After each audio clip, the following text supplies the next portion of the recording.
ഏവർക്കും സ്നേഹവന്ദനം.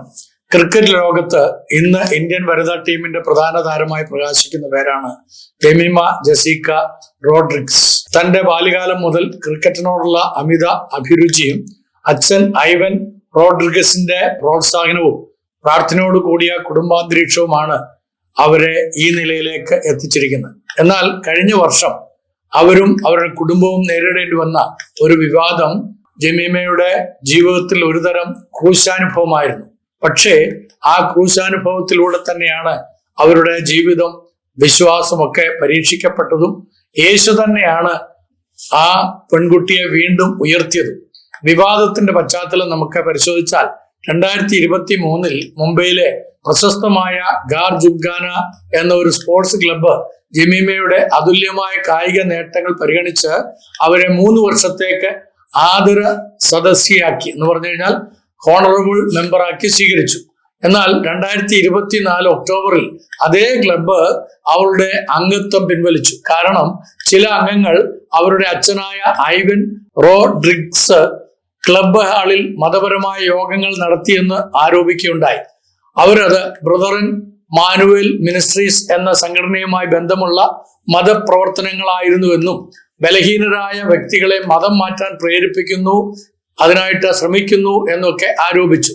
ക്ലബിന്റെ ചട്ടങ്ങളിൽ പ്രത്യേകിച്ച് റൂള് 4A ഏതെങ്കിലും മതപരമായ പ്രവർത്തനങ്ങൾ വിലക്കപ്പെട്ടതിനാൽ ഈ ആരോപണത്തെ അടിസ്ഥാനമാക്കി ക്ലബ്ബ് വാർഷിക പൊതുയോഗത്തിൽ വോട്ടെടുപ്പിലൂടെ ജമീമയുടെ ആദര സദസ്യ പദവി റദ്ദാക്കുകയുണ്ടായി. എന്നാൽ യേശു ഉയർത്തിയ ജമീമ വിവാദത്തിൽ നിന്നുയർന്ന സാക്ഷ്യമായിട്ട് ചില കാര്യങ്ങൾ പറയുകയുണ്ടായി. വ്യത്യസ്തമായി പ്രകാശിക്കുന്ന ഒരു നക്ഷത്രമായി അവൾ മാറുകയുണ്ടായി. ഒരു പെൺകുട്ടിയെ കുറിച്ച് അവളുടെ ബാറ്റ് മാത്രമല്ല, വിശ്വാസം തന്നെയാണ് ലോകം ശ്രദ്ധിച്ചത് എന്നുള്ളത് നാം മറന്നു പോകരുത്. അവരുടെ പേര് ജമീമ ജെസിക്ക റോഡ്രിഗ്സ് എന്നാണ്. ഇന്ത്യൻ വനിതാ ക്രിക്കറ്റ് ടീമിലെ പ്രധാന താരങ്ങളിൽ ഒരാളായ ജമീമ ഇന്ന് യുവജനങ്ങൾക്ക് മാതൃകയാണ്. പക്ഷേ അവളുടെ ജീവിതത്തിലുണ്ടായ ഒരു സംഭവം നമ്മെ ഓർമ്മിപ്പിക്കുന്നു. വിശ്വാസം പരീക്ഷിക്കപ്പെടുമ്പോഴാണ് യഥാർത്ഥ സാക്ഷ്യമായി തെളിയുന്നത് എന്ന്. ജമീമയുടെ ജീവിതത്തിന്റെ തുടക്കത്തെക്കുറിച്ച് നമ്മൾ ചിന്തിക്കാം. പ്രാർത്ഥനയിലൂടെ വളർന്ന പ്രതിഭയാണ്. അങ്ങനെയായിരുന്നു ജമീമ ജീവിച്ചു വന്നത്. മുംബൈയിലെ ഒരു ക്രിസ്തീയ കുടുംബത്തിലാണ് അവള് ജനിക്കുന്നത്. അവളുടെ അച്ഛൻ ഐവൻ റോഡ്രിഗ്സ് ക്രിക്കറ്റ് പരിശീലകനാണ്. അമ്മയും സഹോദരന്മാരും എല്ലാം ദൈവവിശ്വാസികളാണ്. അവളുടെ ബാല്യം തന്നെ പ്രാർത്ഥനയോടുകൂടിയ ഒരു ജീവിതമായിരുന്നു.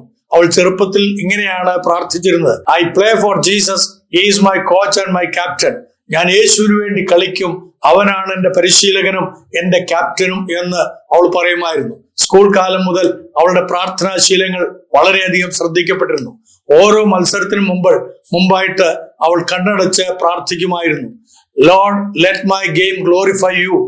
ദൈവമേ, എൻ്റെ ഈ ഗെയിം അങ്ങേ മഹത്വപ്പെടുവാൻ ഇടയാകണമേ. എങ്ങനെയാണ് കായിക താരങ്ങൾക്ക് ദൈവത്തെ മഹത്വപ്പെടുത്തുവാൻ കഴിയുക എന്ന ചോദ്യം ചോദിക്കുന്ന ആളുകൾക്കുള്ള നല്ലൊരു മറുപടിയും കൂടിയാണ് ജമീമ. അതൊരു ദൈവസാക്ഷ്യമായി ജീവിത ശൈലിയായിട്ട് ഇന്ന് നിലനിൽക്കുന്നു. വിജയം നേടാൻ മാത്രമല്ല, ദൈവത്തെ മഹത്വപ്പെടുത്താനായി കളിക്കുക. നിറഞ്ഞ വിവാദങ്ങൾ, വിമർശനങ്ങൾ, നിന്ദകൾ ഒരിക്കലും പ്രതീക്ഷിക്കാത്ത വിധം ജമീമയും കുടുംബവും ദൈവവിശ്വാസത്തിന്റെ പേരിൽ ആക്രമിക്കപ്പെട്ടു. അത് അവരുടെ ജീവിതത്തിലെ ഒരു ക്രൂശ് അനുഭവമായിരുന്നു. അതിന്റെ പ്രതികരണം അവള് വളരെ നെഗറ്റീവായിട്ടല്ല കൊടുത്തത്. അതൊരു ശബ്ദമായിരുന്നില്ല, മറിച്ച് പ്രാർത്ഥനയായിരുന്നു. അവരുടെ പ്രതികരണം എന്തായിരുന്നു? അവർ ന്യായീകരണങ്ങൾക്കായി മുതിർന്നിട്ടില്ല, സോഷ്യൽ മീഡിയയിൽ തിരിച്ചടിച്ചില്ല. അവർ ചെയ്തതൊന്നു മാത്രം, അവരെ പ്രാർത്ഥിച്ചു. അവളുടെ അമ്മ ഇങ്ങനെയാണ് പറഞ്ഞത്: when people tried to pull us down, Jesus lifted us up. ഞങ്ങളെ ജനങ്ങൾ താഴോട്ട് വലിച്ച് താഴ്ത്തുവാനും ചവിട്ടിക്കളയുവാനും ശ്രമിച്ചപ്പോൾ കർത്താവായ യേശു ക്രിസ്തു ഞങ്ങളെ ഉയർത്തി. അതത്ര ആഴമുള്ള ഒരു അനുഭവം, സാക്ഷ്യവുമാണ്. വിശ്വാസികളായ നമുക്കും ഓർക്കേണ്ടുന്ന ഒരു കാര്യം, വ്യക്തികളുടെ നിന്നയേക്കാൾ ശക്തിയാണ് യേശുവിന്റെ കരങ്ങൾ. അതുകൊണ്ടാണ് വിശുദ്ധ പൗലോസ്ലീഹ ഇങ്ങനെ എഴുതിയിരിക്കുന്നത്: if God is for us, who can be against us? റോമാലേഖനം 8-ാം അധ്യായത്തിന്റെ 31-ാം വാക്യത്തിൽ കർത്താവ് നമുക്ക് തുണയാകുന്നുവെങ്കിൽ നമുക്ക് പ്രതികൂലം ആരാകുന്നു? ആരും തന്നെ നമുക്ക് പ്രതികൂലം നിന്നാലും അവരുടെ മധ്യത്തിൽ നമുക്ക് ഉയർത്തപ്പെടുവാൻ സാധിക്കുമെന്നുള്ളത് മറന്നു പോകരുത്. ഈ ജമീമയും അവളുടെ മാതാവും പിതാവും ഒക്കെ ഈ വാക്യം റോമാലേഖനം 8:31 അവരിത് ജീവിച്ച് കാണിക്കുവാനിടയായി തീർന്നു. അവർ പോരാടി നിൽക്കാതെ അത് ദൈവത്തിന്റെ കരങ്ങളിലേക്ക്, യേശു കർത്താവിന്റെ കരങ്ങളിലേക്ക് സമർപ്പിച്ചു. ദൈവത്തിന്റെ ഉത്തരം, യേശു ഉയർത്തിയ ജമീമ ഇന്ത്യക്കായി കളിച്ച സീരീസിൽ സർവോത്തമ വാട്സ് വുമണായിട്ട് തെരഞ്ഞെടുക്കപ്പെട്ടു. ആത്മാർത്ഥമായ കളിയിലൂടെ അവൾ ലോകത്തിന്റെ ശ്രദ്ധ നേടി.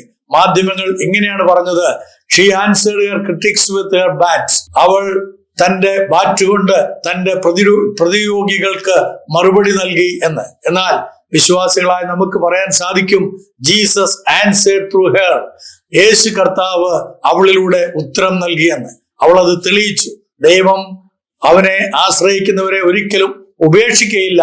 തങ്കൽ ഏകാഗ്രചിത്തന്മാരായവർക്ക് വേണ്ടി തന്നെത്താൻ ബലവാനെന്ന് കാണിക്കുവാൻ കർത്താവിന്റെ കണ്ണ് ഭൂമിയിൽ ഊടാടി സഞ്ചരിക്കുന്നുവെന്ന് വളരെ ശക്തമായിട്ട് തിരുവചനം ഓർപ്പിക്കുന്നുണ്ട്.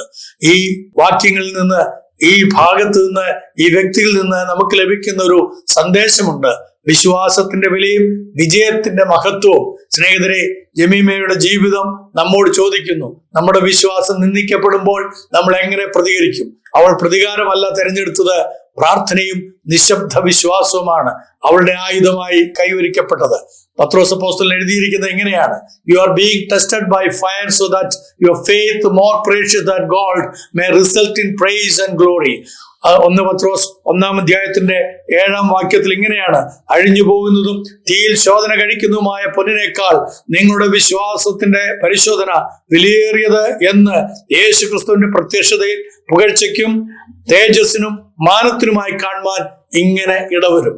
അതുകൊണ്ട് പ്രിയമുള്ളവരെ, ഇപ്പോൾ നിങ്ങൾ നിന്ദരാകുന്നുവെങ്കിൽ, നിങ്ങളെ ആരെങ്കിലും ചവിട്ടി മെതിക്കുന്നുവെങ്കിൽ, ജമീമയുടെ കഥ നമ്മളെ ഓർമ്മിപ്പിക്കുന്നത് ഈ വാക്യത്തിന്റെ ജീവിത രൂപമാണ്. അവൾ ക്രൂശാനുഭവത്തിലൂടെ കിരീടത്തിലേക്ക് ഉയർന്ന ഒരു വിശ്വാസിനിയാണ്. ദൈവം അവസാന വാക്ക് പറയുന്നവനാകുന്നുവെന്ന് ലോകം തെളിയിച്ചിരിക്കുന്നു. നിരീശ്വരവാദികളായിട്ടുള്ള ആളുകളൊക്കെ ഇന്ന് ലജ്ജിച്ച് തല താഴ്ത്തുവാൻ തൊക്കവണ്ണം ഈ ജമീമയുടെ ജീവിത വിജയത്തെ വലിയൊരു പാഠമായി നമ്മുടെ മുമ്പിൽ ഉയർത്തിയിരിക്കുകയാണ്. ഇന്ന് ലോകം നമ്മെ ന്യായീകരിക്കാൻ, അല്ലെങ്കിൽ നമ്മളെ തുച്ഛീകരിക്കാൻ, നമ്മളെ പലതരത്തിൽ പിന്തള്ളാനായിട്ടൊക്കെ ശ്രമിക്കും. മതത്തിന്റെ പേരിൽ നമ്മളെ നിന്ദിക്കും. പക്ഷേ നമ്മൾ മതവിശ്വാസികളല്ല, ദൈവവിശ്വാസികളാണെന്ന് ഓർത്തുകൊള്ളണം. യേശുവാണ് നമ്മുടെ ജീവിതത്തിന്റെ അവസാന വാക്ക് പറയുന്നവൻ. ജമീമയുടെ കഥ നമ്മെ ഓർമ്മിപ്പിക്കുന്നത് വിവാദങ്ങളൊക്കെ താൽക്കാലികമാണ്, ദൈവത്തിന്റെ ഉന്നതി ശാശ്വതമായിട്ടുള്ളതാണ്. അതുകൊണ്ട് യുവജനങ്ങളെ, നിങ്ങളുടെ ജീവിതത്തിലും ആ വാക്ക് നിങ്ങൾ എഴുതണം. I play for Jesus, I leave for his glory. ഇങ്ങനെയാണ് അത് പറയേണ്ടത്. ഞാൻ ക്രിസ്തുവിന് വേണ്ടി കളിക്കും, ഞാൻ ക്രിസ്തുവിന്റെ മഹത്വത്തിന് വേണ്ടി ജീവിക്കും, അവന്റെ മഹത്വത്തിൽ ജീവിക്കും. കാറ്റ് എത്ര ശക്തമായാലും കുരിശ് തകർന്നു പോകുകയില്ല എന്നുള്ളത് നിങ്ങൾ മറന്നു പോകരുത്. അതുപോലെ വിശ്വാസമുള്ളവരെ ദൈവം ഉയർത്തും. ജമീമയുടെ ജീവിതം അതിന്റെ തെളിവുള്ള, ജീവനുള്ള ഒരു തെളിവാണ്. സമകാലിക പാഠം കൂടെ നമ്മൾ ഇതിനോടൊപ്പം ചിന്തിക്കാനായിട്ട് ആഗ്രഹിക്കുകയാണ്. മതസ്വാതന്ത്ര്യത്തിന്റെ വില. ഈ സംഭവത്തിലൂടെ ഒരു വലുതായ സാമൂഹ്യ ചോദ്യവും ഉയരുന്നുണ്ട്. ഇന്ത്യയിലെ മതസ്വാതന്ത്ര്യത്തിന്റെ പരിധി എവിടെ വരെയാണ്? ഒരു പ്രാർത്ഥനാ യോഗം പോലും മതപരമായ പ്രവർത്തനമെന്ന ലേബലോടെ വിലക്കപ്പെടുമ്പോൾ അത് സമൂഹത്തിന്റെ ധാർമ്മിക അടിത്തറയെ തന്നെ ചോദ്യം ചെയ്യുന്നു. എന്നാൽ ഇതെല്ലാം കണ്ടിട്ടും ജമീമയും കുടുംബവും അക്രമത്തിനും വെറുപ്പിനും മറുപടി കൊടുത്തത് പ്രാർത്ഥനയോടും ശാന്തമായ വിശ്വാസത്തോടുമായിരുന്നു. അതാണ് യഥാർത്ഥ ക്രിസ്തീയ പ്രതികരണം. അവസാനത്തിൽ കൃപയുടെ കഥയും കൂടെ നമ്മളെ ഓർപ്പിക്കുകയാണ്. 1 വർഷം മുമ്പ് ഫ്രിഞ്ച് എലമെന്റ്സ് ആയിട്ടുള്ള ആളുകൾ അവളെ ആക്രമിച്ചു, അവളെ അപമാനിച്ചു. പക്ഷെ ഇന്ന് അവളെ രാജ്യവും ലോകവും ഉയർത്തി കാണിക്കുന്നു. അത് വെറും കായിക വിജയം മാത്രമല്ല, അത് ദൈവകൃപയുടെ സാക്ഷ്യം കൂടിയാണ്. കർത്താവിന്റെ ഉറപ്പുള്ള പാറയും എന്റെ കോട്ടയും എന്റെ രക്ഷകനുമാകുന്നു എന്നാണ് സങ്കീർത്തനം 18:2 നമ്മൾ വായിക്കുന്നത്. ജമീമയുടെ ജീവിതം നമ്മോട് പറയുന്നു, മനുഷ്യൻ കുറ്റം പറയട്ടെ, എന്നാൽ ദൈവം തന്നെയാണ് അവസാന വാക്ക് പറയുന്നത്. വിവാദം അവളെ താഴ്ത്തിയില്ല, യേശു അവളെ ഉയർത്തി. ക്ലബിന്റെ അംഗത്വം അവളിൽ നിന്ന് എടുത്തു, പക്ഷേ സ്വർഗത്തിന്റെ അംഗത്വം ആരും അവളിൽ നിന്ന് എടുക്കുവാൻ സാധിക്കാത്ത വിധത്തിൽ അത്രഭദ്രമാണ്. പ്രാർത്ഥനയുടെയും വിശ്വാസത്തിന്റെയും വഴി അവൾ ഉയർന്നപ്പോൾ ലോകം അവളുടെ പ്രകടനം കാണാൻ നിർബന്ധിതമായി. അതാണ് യേശുവിന്റെ കരങ്ങൾ, താഴ്ത്തപ്പെട്ട ഏവരെയും ഉയർത്തുന്ന കരങ്ങൾ. അതുകൊണ്ട് ഇന്ന് ഈ വചനം കേട്ട പ്രിയപ്പെട്ടവരെ, നിങ്ങൾക്കിത് പ്രയോജനമായെങ്കിൽ തീർച്ചയായിട്ടും ഇത് നിങ്ങൾ എല്ലാവർക്കും, പ്രത്യേകിച്ച് നിങ്ങളുടെ മക്കൾക്കും യുവജനങ്ങൾക്കും ഇത് ഫോർവേഡ് ചെയ്യുകയും അവരിത് കാണുവാനും അവരിത് കണ്ട് വിശ്വസിക്കത്തക്കവണ്ണം അവരെ ആത്മീയമായിട്ട് വളർത്താൻ തക്കവണ്ണമുള്ള ഒരു പ്രതിബദ്ധതയും കൂടെ നിങ്ങൾ ഏറ്റെടുക്കണമേ എന്ന് അഭ്യർത്ഥിക്കുകയാണ്.